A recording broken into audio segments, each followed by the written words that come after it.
kita akan melihat seperti yang saya janjikan tadi kemarin tentang tampil beda. Anggap aja kemarin itu pendahuluan dan kita akan masuk kepada apa yang menjadi tema retreat saudara pada hari-hari ini. Ya, mari kita ucapkan bersama-sama tampil beda. 2, 3. Tampil beda. Kita buka Roma 12 ayatnya yang kedua.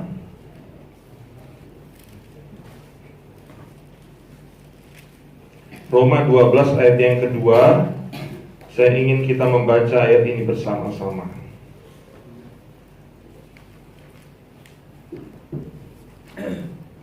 Ya, kalau sudah ketemu, kita baca 2, 3. Janganlah kamu menjadi serupa dengan dunia ini, tetapi berubahlah oleh pembaharuan budimu, sehingga kamu dapat membedakan manakah kehendak Allah, apa yang baik, yang berkenan kepada Allah, dan yang sempurna. Semua berkata, amin. Ya, jadi ayat ini memberi satu pesan bahwa kita jangan menjadi serupa dengan dunia ini. Kemarin kita telah belajar karena hidup kita adalah berdasar kemurahan Tuhan.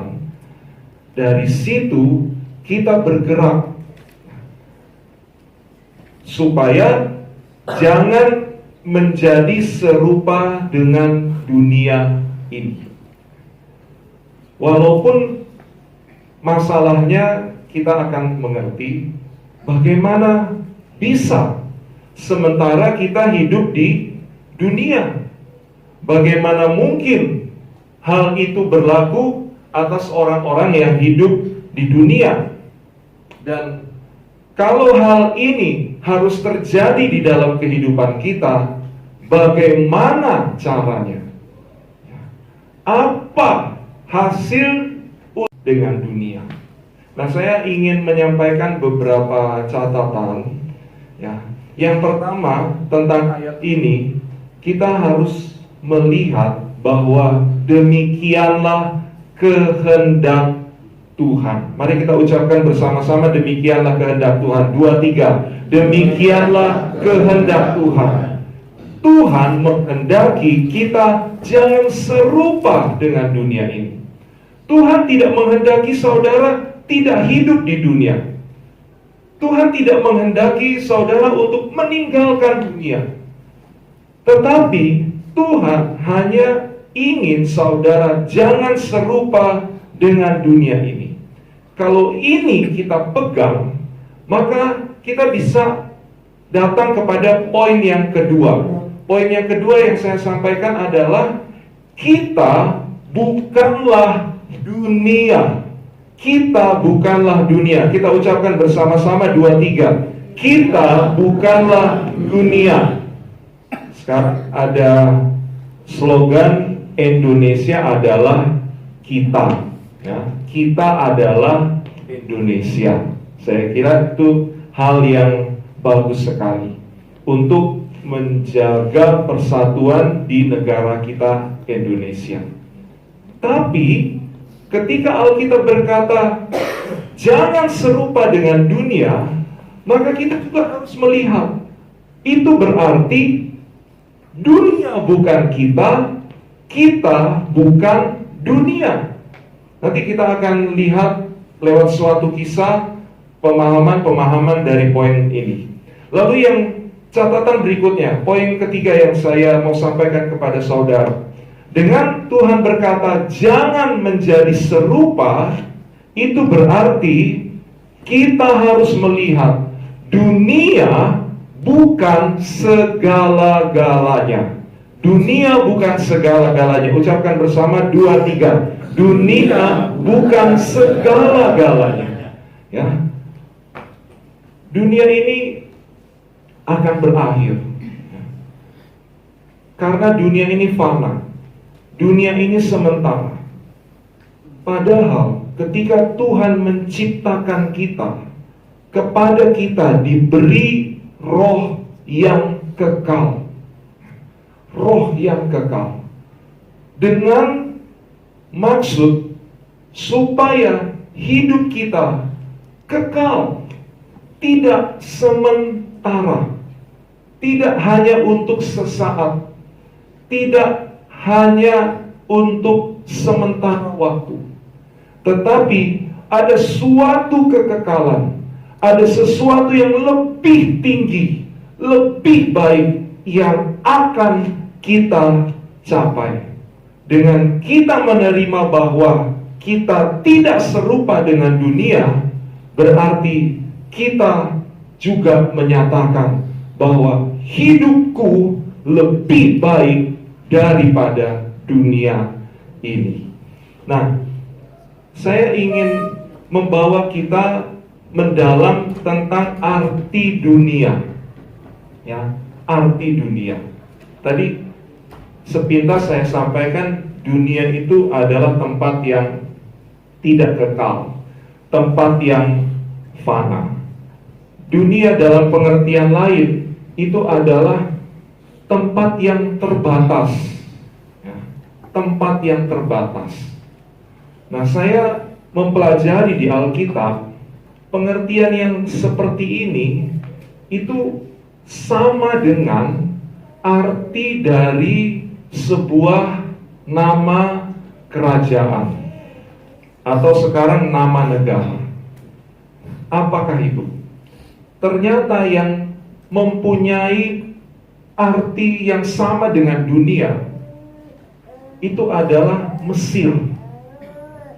Mesir itu artinya adalah tempat yang sempit. Makanya Raja Firaun, waktu mereka melihat orang Israel semakin bertambah-tambah, padahal kalau saudara lihat di peta, Mesir itu saya kira jauh lebih kecil daripada Indonesia, negara kita, ya. Tetapi Firaun yang waktu itu memerintah, padahal luas mereka juga cukup besar karena mereka menjadi kerajaan yang hebat, mereka melakukan ekspansi kemana-mana. Tetapi ketika mereka melihat, ya, melihat orang Israel, melihat umatnya Tuhan, kok tahu-tahu dia ini berkata bahwa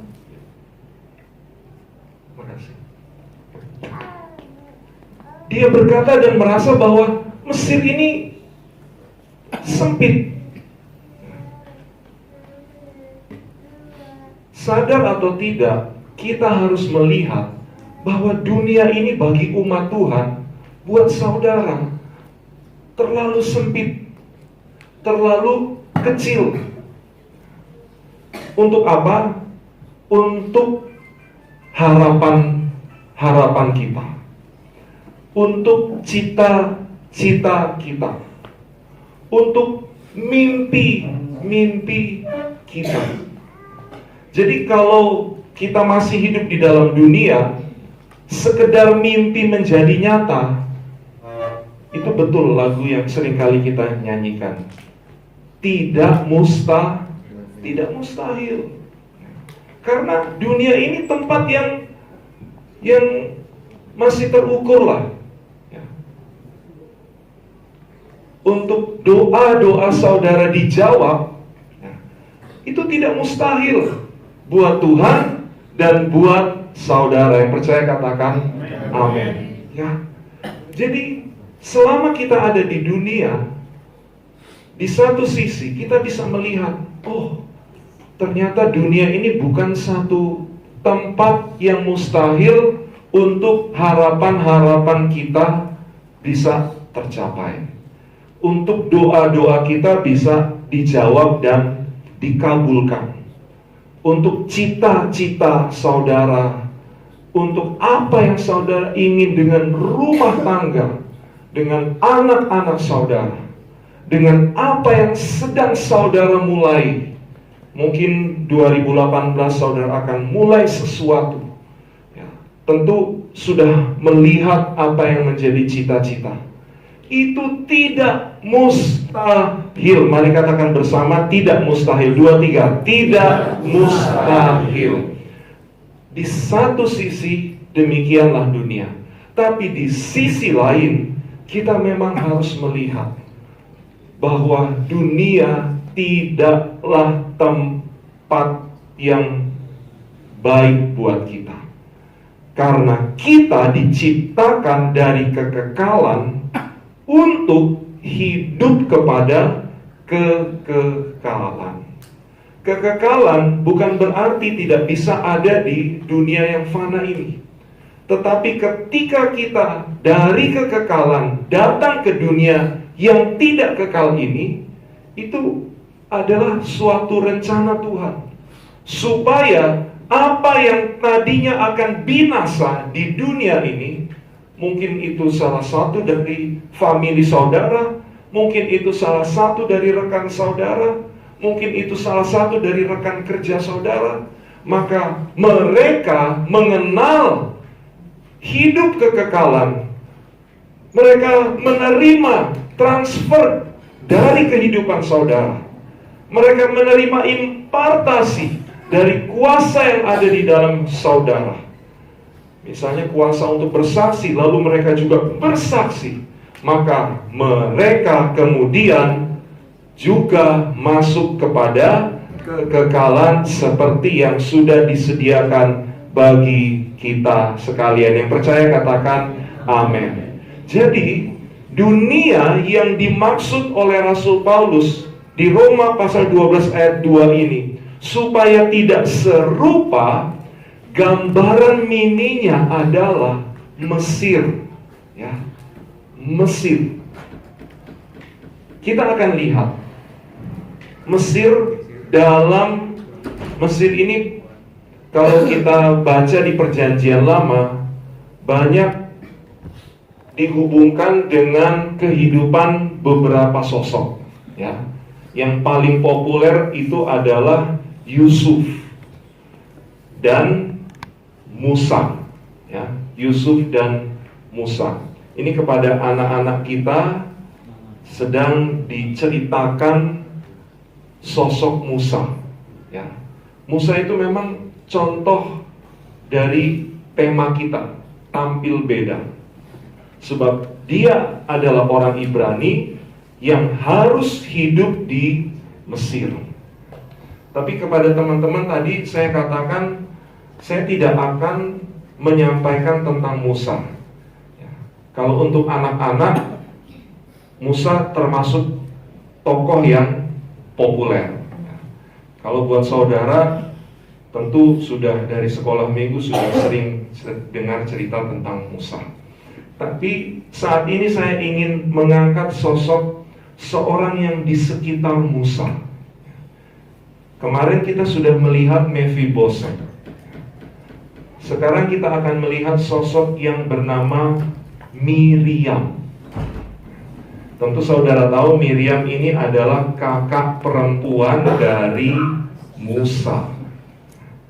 Nah, walaupun Miriam sosoknya ini sudah disebutkan di awal kitab Keluaran, tapi uniknya namanya itu baru disebut di Keluaran pasal 15.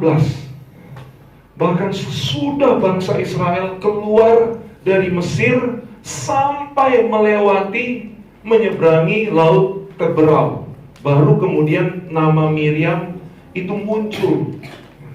Dan kemudian kita tertarik dengan kisahnya. Nah, mari kita akan belajar tentang Miriam. Kenapa saya ingin kita belajar tentang Miriam? Kenapa bukan Musa? Ya. Musa itu juga sebetulnya contoh yang luar biasa. Sekalipun dia keturunan Ibrani, tapi dia bisa menjadi pangeran di Mesir. Namun kita tahu sesudah dia menjadi pangeran di Mesir, dia kemudian harus meninggalkan posisinya tersebut. 40 tahun pertama dia di Mesir, dia tinggalkan, lalu dia masuk ke padang gurun. 40 tahun berikutnya, sesudah genap, dia kembali lagi ke Mesir sebagai utusan Tuhan untuk memimpin bangsa Israel keluar dari Mesir. Nah, mari kita akan mendalami Miriam ini. Kita akan lihat Keluaran pasalnya yang kedua. Kitab Keluaran pasalnya yang kedua, yang mengawali kisah tentang Musa. Saya akan membaca mulai dari ayatnya yang ketiga. Jadi sesudah Musa lahir, maka seperti kita ketahui, orang Mesir membuat peraturan supaya bayi laki-laki orang Ibrani itu harus dibuang ke sungai Nil. Nah, apa yang terjadi dengan Musa? Ayat 3, tetapi ia tidak dapat menyembunyikannya lebih lama lagi. Sebab itu diambilnya sebuah peti pandan, dipakalnya dengan gala-gala dan ter, diletakkannya bayi itu di dalamnya, dan ditaruhnya peti itu di tengah-tengah teberau di tepi sungai Nil. Kakaknya perempuan berdiri di tempat yang agak jauh untuk melihat apakah yang akan terjadi dengan dia. Miriam, namanya tidak disebutkan, baru disebutkan pada pasal 15. Miriam, dia mengambil suatu peran. Dan kita mengerti kalau kemudian Musa menjadi orang yang dipakai oleh Tuhan, sejak dia jadi pangeran, lalu diutus oleh Tuhan, maka kita tidak bisa menutup peran daripada Miriam. Karena Miriam juga hidup di tengah-tengah bangsa Mesir. Apa yang menjadi ketetapan Raja Firaun juga berlaku di dalam kehidupannya. Bukan berarti kemudian dia baik-baik saja, bukan berarti kemudian dia bisa leluasa, bebas menjalani hidup sebagai orang Ibrani di Mesir. Tetapi dengan kita melihat sosok Miriam, kita akan mengerti apa arti tampil beda dengan tidak menjadi serupa dengan dunia ini. Apa arti tampil beda dengan tidak menjadi serupa dengan dunia ini? Yang pertama yang akan kita lihat, ketika bayi Musa itu diletakkan di dalam peti pandan, lalu ditaruh di sungai Nil, ayat 4 katakan, kakaknya perempuan berdiri di tempat yang agak jauh untuk melihat. Berdiri di tempat yang agak jauh untuk melihat.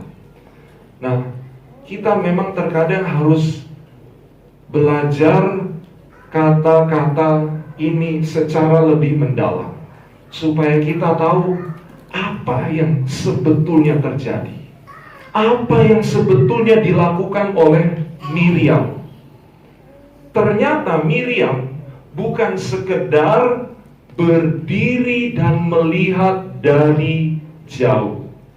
Arti berdiri dan melihat dari jauh dalam bahasa aslinya itu ternyata dalam sekali. Artinya adalah Miriam sebagai kakak kandung daripada Musa, dia walaupun dari jauh tetap mengadakan hubungan. Ya, ini yang bisa kita mengerti ketika Miriam melihat adiknya Musa di sungai Nil. Entah bagaimana ya, tapi Alkitab memang menjelaskan seperti itu. Caranya bagaimana? Dengan Miriam berdiri, dia bukan cuma sekedar memantau. Sebagai kakak kandung, ya mungkin ada orang sering bilang insting ya, atau hubungan batin.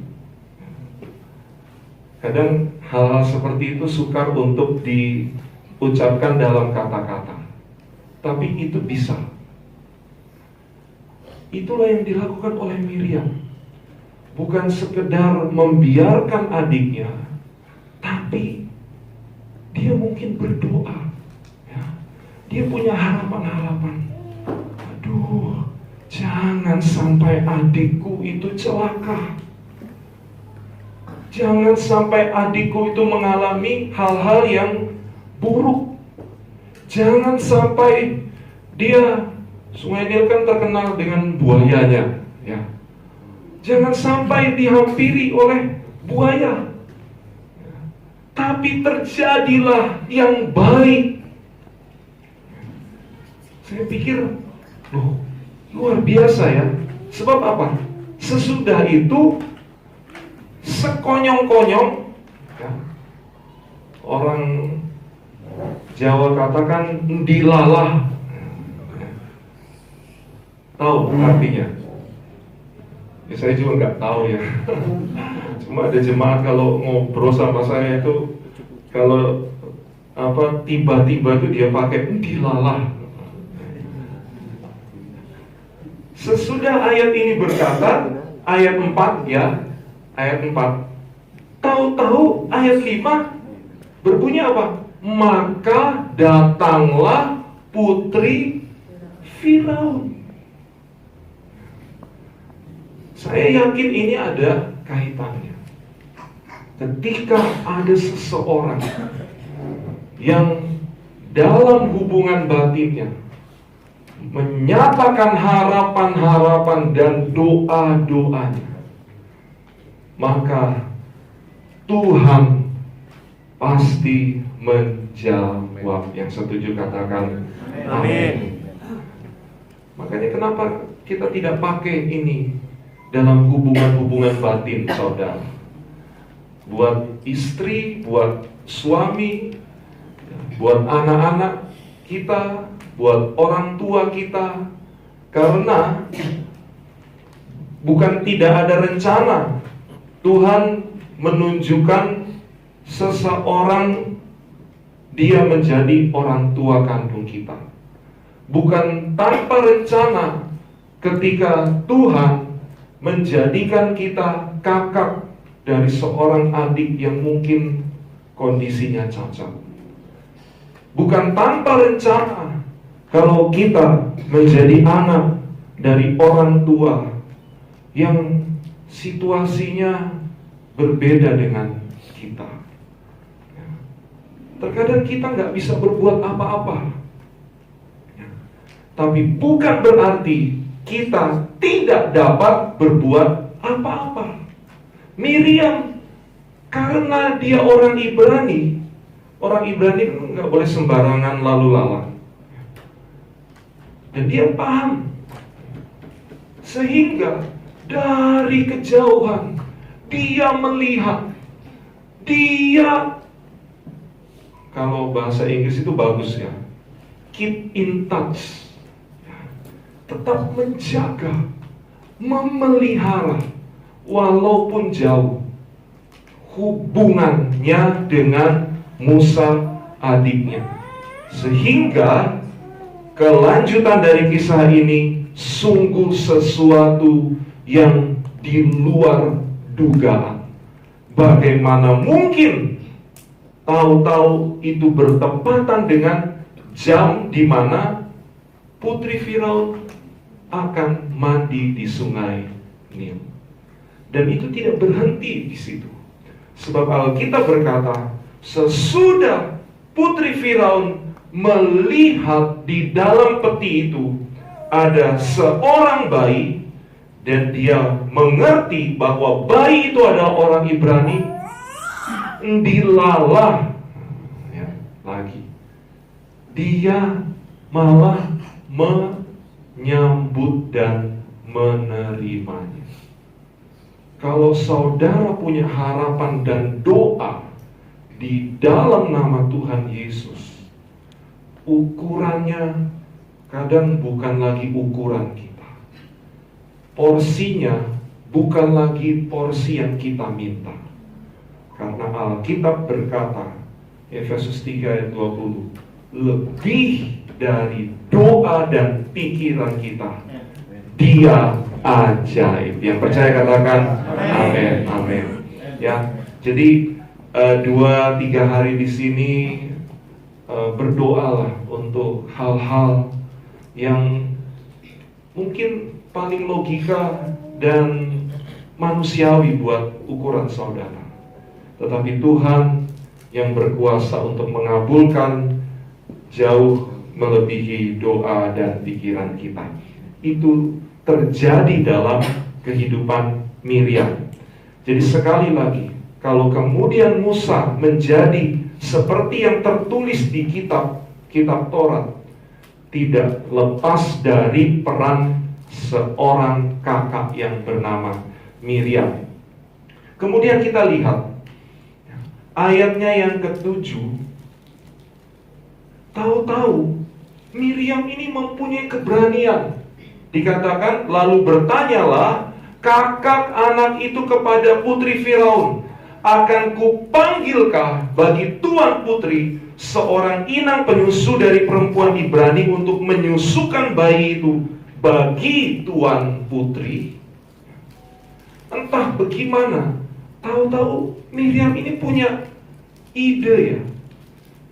Orang itu kalau sudah berdoa, ini kunci ya saudara-saudara. Orang kalau sudah berdoa dan punya hubungan yang kuat dengan Tuhan, maka Tuhan itu tidak akan sayang-sayang membukakan hikmat atas kehidupannya ya. Dan akan ketemu jalan, akan ketemu way out, akan ketemu hal-hal yang tadinya gak terpikirkan. Tapi itulah yang kemudian bisa dilakukan. Miriam ketika melihat putri Firaun menemukan adiknya, bukan lalu kemudian nelus dada, oh syukur ya yang dapat putri Firaun, terus tak mulai pulang dia lapor sama ibunya. Tapi enggak begitu. Dia justru keluar dari tempat di mana dia tadinya berada, menghampiri putri Firaun, lalu berani menawarkan sesuatu yang, wah, kita ini kalau ada di situasi tersebut, ya, mungkin belum tentu bisa berpikir sedemikian, ya. Tahu-tahu dia menawarkan supaya ada seorang inang penyusu buat bayi Ibrani ini.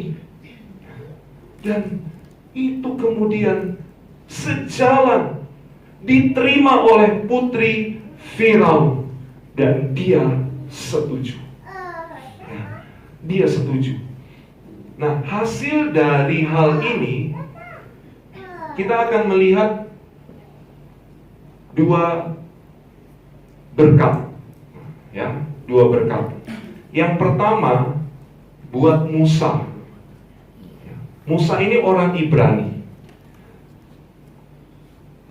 Karena dia orang Ibrani, maka Tuhan tidak mengizinkan, ini perlu kita perhatikan, Tuhan tidak izinkan dia mendapat suplai susu selain dari ibu seorang Ibrani. Saya rasa ceritanya akan lain kalau kemudian Musa disusui oleh inang penyusu orang Mesir. Walaupun kita nggak ngerti ya, kok tahu-tahu putri Firaun ini setuju. Ya. Tapi itulah yang terjadi. Musa tidak mendapat suplai dari susu seorang inang Mesir, tapi dari seorang Ibrani. Dan kita tahu yang ditunjukkan oleh Miriam itu adalah ibunya sendiri. Sehingga Musa kembali kepada ibunya sendiri, disusui oleh ibunya sendiri. Apa artinya? Apa hasil dari tampil beda ketika kita tidak serupa dengan dunia ini? Ini luar biasa. Tuhan itu betul-betul Tuhan yang peduli. Bukan berarti kalau Tuhan berkata jangan serupa dengan dunia ini, lalu kemudian kita seperti orang yang tidak akan mendapat apa-apa. Seperti Musa, dia mendapat suplai susu yang tidak tercemar, yang tidak datang dari luar, tetapi dari dalam. Susu ini berbicara tentang berkat firman Tuhan. Berkat firman Tuhan. Kalau saudara selalu buka hati, berdoa, maka firman Tuhan yang adalah susu murni itu akan menjadi suplai yang terbaik untuk kita sekalian, untuk jemaat-jemaat, untuk domba-domba, untuk setiap kita yang mau tetap ada di dalam pemeliharaan Tuhan yang terbaik. Itu berkat yang pertama. Berkat yang kedua, kita lihat apa yang kemudian disampaikan oleh putri Firaun. Ayat 8, sahut putri Firaun kepadanya, baiklah, lalu pergilah gadis itu memanggil ibu bayi itu. Ayat 9, maka berkatalah putri Firaun kepada ibu itu, bawalah bayi ini dan susukanlah dia bagiku, maka aku akan memberi apa? Upah kepadamu. Kemudian perempuan itu mengambil bayi itu dan menyusuinya. Kalau tadi berkat firman Tuhan, maka yang berikutnya saya katakan ini adalah berkat upah. Berkat upah. Berkat dari apa yang kita kerjakan. Walaupun kita bekerja di dunia. Jadi, supaya kita tidak menjadi serupa dengan dunia, bukan berarti saudara tidak bekerja. Tidak bekerja di dunia. Bukan berarti saudara tidak berurusan dengan orang-orang dunia. Bukan berarti saudara menjaga jarak dengan lingkungan kita, dengan orang-orang yang tidak seiman, dengan situasi yang ada di bangsa kita Indonesia. Tidak. Justru kalau kita bekerja, dari sanalah berkat upah itu tidak akan lewat dari kehidupan kita. Sekalian yang percaya katakan amin. Ya, salah satu cara untuk kita tidak menjadi serupa dengan dunia ini, kita harus bekerja, kita harus berkarya, kita harus berbuat sesuatu atas kehidupan yang ada di dunia ini. Dan kemudian kita mengerti Ibu Yokebed, ibu dari Musa, bukan hanya dapat menggendong putranya lagi, bukan hanya dapat menyusui lagi, malah dapat upah dari putri Firaun. Upah dari orang yang bekerja pada waktu itu bagi kerajaan itu adalah upah yang tertinggi levelnya. Ya, upah yang tertinggi levelnya. Mungkin sama seperti sekarang ini orang jadi pegawai negeri, ya, yang kedudukannya bagus, ya, gajinya bagus, fasilitasnya, lalu kemudian banyak hal lah yang akan didapatkan, diterima, kira-kira seperti itu. Nah, itu didapat oleh Ibu Yokebed. Padahal yang dia lakukan menyusui anaknya sendiri, yang sebetulnya nggak perlu, tapi oleh jalannya Tuhan. Ya, memang untuk kita hidup di dunia ini, jangan mengikuti jalan kita, ikuti jalan Tuhan. Tuhan yang menciptakan dunia ini, Tuhan yang taruh saudara di dalam dunia. Tuhan tidak ingin menjerumuskan saudara, tetapi supaya saudara bisa melihat apa yang bisa mendatangkan kebaikan. Kalau kita baca di salah satu perumpamaan Yesus, dunia ini sebetulnya adalah ladang untuk benih-benih yang baik ditabur dan menghasilkan gandum. Tapi kemudian musuh datang lalu menabur benih-benih ilalang. Lalu bagaimana? Apakah saatnya supaya dipotong ilalang-ilalang tersebut? Tapi Tuhan itu berkata, jangan. Kalau ilalang itu dipotong, maka gandum juga akan terpotong. Biarkan sampai masanya nanti. Artinya apa? Artinya kalau saudara bekerja dengan menanam benih-benih yang baik, nilai-nilai yang baik, cara-cara yang baik, saudara tidak akan kehilangan upahnya. Saudara tidak akan kehilangan berkatnya. Memang berat, ya. Saya tahu kadang hal-hal seperti itu bukan sesuatu yang mudah, ya. Banyak kalangan kita ini jadi putus asa. Banyak kalangan kita ini bisa sampai frustasi. Tetapi percayalah kepada pimpinan Tuhan. Jangan berhenti. Pasti Tuhan akan membawa kita berjalan dan terus berjalan sampai kita melihat bahwa rencana Tuhan itu adalah rencana yang terbaik. Amin.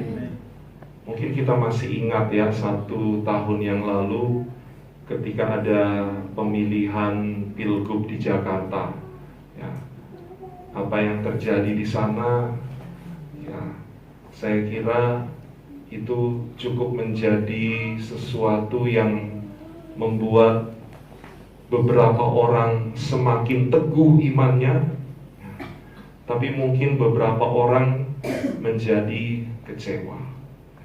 Tapi saya berdoa supaya saudara-saudara menjadi orang-orang yang semakin teguh imannya, ya, menjadi seperti imannya, ya, yang ada di Makobrimob itu, koko saudara, koko saya, koko saudara, ya.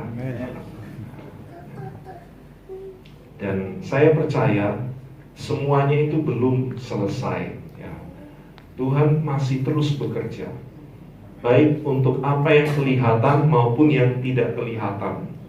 Kalau seorang Miriam saja kemudian dia bisa membawa Musa menjadi pangeran di Mesir, maka saya berdoa supaya peran-peran saudara itu akan membawa sesuatu yang juga akan mempermuliakan nama Tuhan. Nah, kita akan lihat, saya akan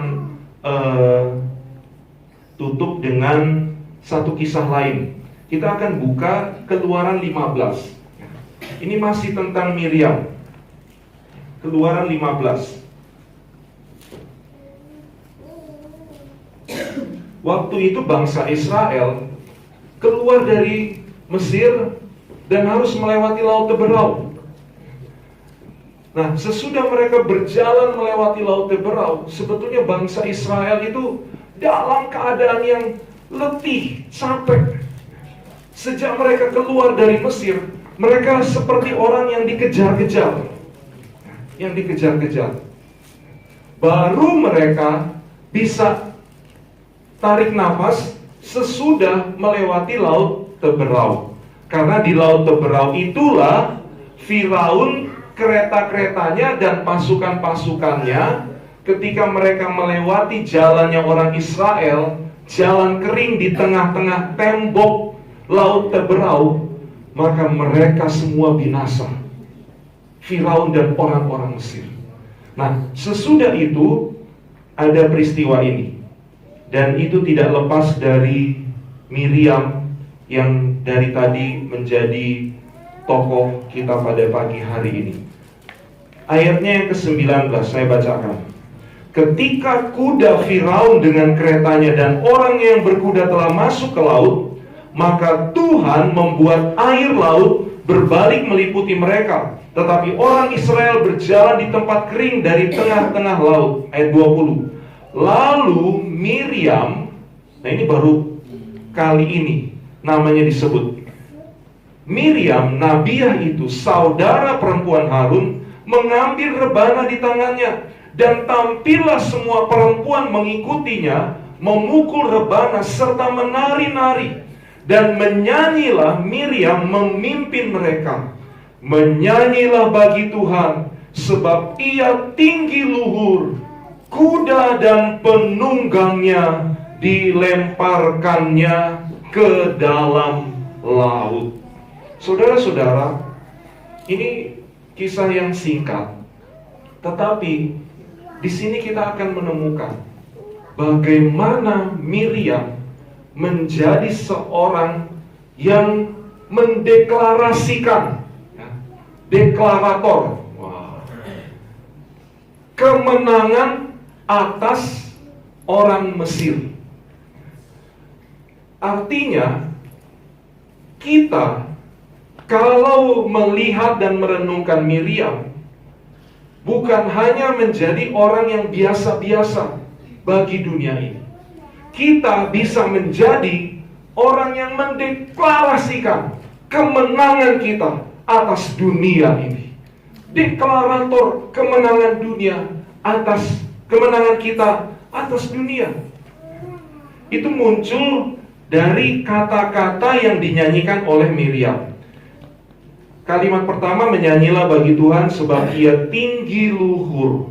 Kalimat kedua, kuda dan penunggangnya dilemparkannya ke dalam laut. Saudara, kuda itu pada zaman itu adalah binatang yang paling mudah dikendalikan. Binatang yang liar, tapi bisa diubah menjadi binatang yang jinak untuk dikendalikan. Nah, oleh orang Mesir, karena Mesir pada waktu itu peradabannya itu lebih tinggi dari bangsa-bangsa lain. Nah, oleh orang Mesir, kuda ini bukan hanya dipakai sebagai kendaraan perang, tetapi kuda ini menjadi satu lambang dari keangkuhan. Orang itu kalau naik kuda itu, saya ini terus terang sampai sekarang nggak pernah naik kuda. Ya, anak-anak saya udah pernah. Saya sendiri belum pernah naik kuda. Ya. Tapi kalau saya ngelihat orang naik kuda itu sepertinya apa ya? Wah, keren ya, kayak gagah ya. Orang kalau naik kuda itu langsung apa ya? Dadanya itu dibusungkan gitu. Ya. Jadi kelihatan sekali kalau naik kuda itu betul-betul apa ya? Hebat lah, seperti orang hebat ya. Mungkin seperti itulah ya. Kapan saya nanti mau coba apa, nanti bisa merasakan jadi orang hebat. Tapi menurut kisah di kerajaan Mesir, memang kuda itu dipakai bukan hanya sebagai kendaraan, tapi untuk menunjukkan power mereka. Budak di Mesir itu kan banyak sekali. Dan kalau ada seseorang yang naik kuda, maka budak-budak itu mereka harus bukan hanya berlutut, ya, tapi tiarap. Dan orang Mesir, ini menurut kisahnya, kalau mereka naik kuda, maka dengan kuda itulah mereka pakai untuk menginjak-injak para budak. Kuda dan pengendaranya yang orang Mesir, karena hidup mereka di Mesir itu telah menempatkan mereka seakan-akan menjadi yang paling berkuasa, paling kuat, powerful. Tetapi dalam nubuatannya, Miriam di sini disebut sebagai Nabiah. Ya, Nabiah itu akan berbicara tentang nubuatan, hal-hal yang akan ada dan terjadi di kemudian hari. Dia menyanyi bagi Tuhan sebab ia tinggi luhur, dan dia sebut kuda dan penunggangnya dilemparkannya ke dalam laut. Artinya apa? Artinya sekuat apapun orang yang ada di dunia ini, seberapa besar kuasanya yang ada di dalam dunia ini, di hadapan Tuhan, dia akan begitu mudah ditenggelamkan dan akan berakhir di dalam laut. Itulah bedanya.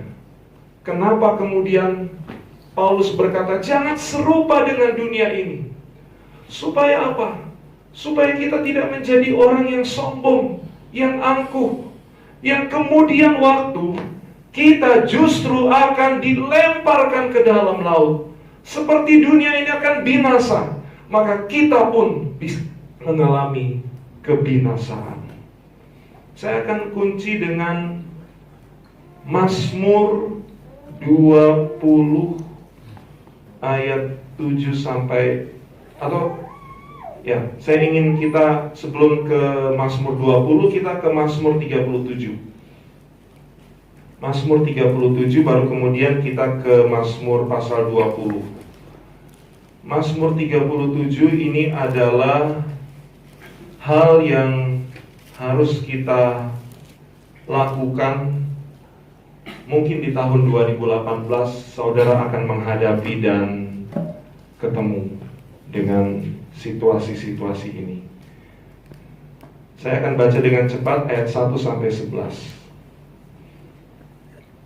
Jadi orang itu kalau hidup di dunia supaya tidak serupa dengan dunia ini, mulai ayat 1 dari Daud, jangan marah karena orang yang berbuat jahat. Amin. Amin. Jangan iri hati kepada orang yang berbuat curang. Amin. Amin. Ya. Saya lanjutkan. Sebab mereka segera lisut seperti rumput dan layu seperti tumbuh-tumbuhan hijau. Percayalah kepada Tuhan dan lakukanlah yang baik. Diamlah di negeri dan berlakulah setia. Dan bergembiralah karena Tuhan, maka Ia akan memberikan kepadamu apa yang diinginkan hatimu. Amin, saudara. Amin. 5. Serahkanlah hidupmu kepada Tuhan dan percayalah kepadanya. Ia akan bertindak.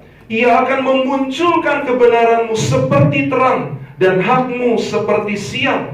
Berdiam dirilah di hadapan Tuhan dan nantikanlah Dia. Jangan marah karena orang yang berhasil dalam hidupnya, karena orang yang melakukan tipu daya. Setuju? Setuju. Kok lebih ini? Amin. Amin. Puji Tuhan. Ayat 8. Berhentilah apa? Marah. Tinggalkanlah apa? Panas hati itu. Jangan marah. Itu hanya membawa kepada kejahatan. Jadi kalau kita marah, kita mulai menjadi serupa dengan dunia ini. Sebab kemarahan membawa kepada kejahatan. Ayat 9, sebab orang-orang yang berbuat jahat akan dilenyapkan. Ya, dunia akan dilenyapkan, tetapi orang-orang yang menanti-nantikan Tuhan akan mewarisi negeri. Karena sedikit waktu lagi maka lenyaplah orang fasik. Jika engkau memperhatikan tempatnya, maka ia sudah tidak ada lagi. 11. Tetapi orang-orang yang rendah hati akan mewarisi negeri dan bergembira karena kesejahteraan yang berlimpah-limpah. Saudara bisa baca terus sampai dengan ayatnya yang ke-40. Ini akan menjaga saudara untuk tetap hidup di dunia dan tidak menjadi serupa dengan dunia ini. Dan saya akan akhiri dengan Mazmur 20 tadi, ayatnya yang ke-7 sampai dengan ayatnya yang ke-9.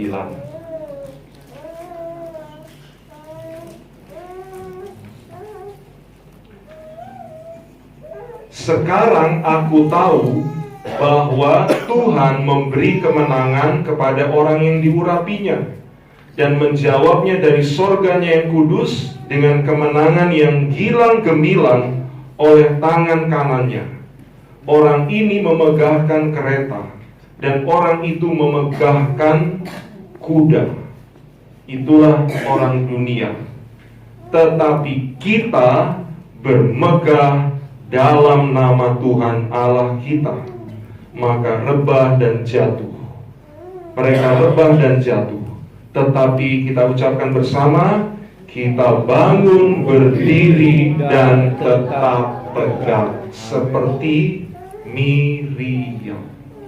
Dia berdiri, dia tegak di keadaan lingkungannya, dan dia permuliakan nama Tuhan. Amin. Tuhan memberkati. Mari kita nyanyikan satu lagu. Firman-Mu berkata, Kau besertaku. Doa saya sepanjang tahun 2018, oleh firman Tuhan yang saudara dengar, maka saudara mengerti Tuhan selalu beserta saudara. Amin. Mari kita berdiri bersama-sama.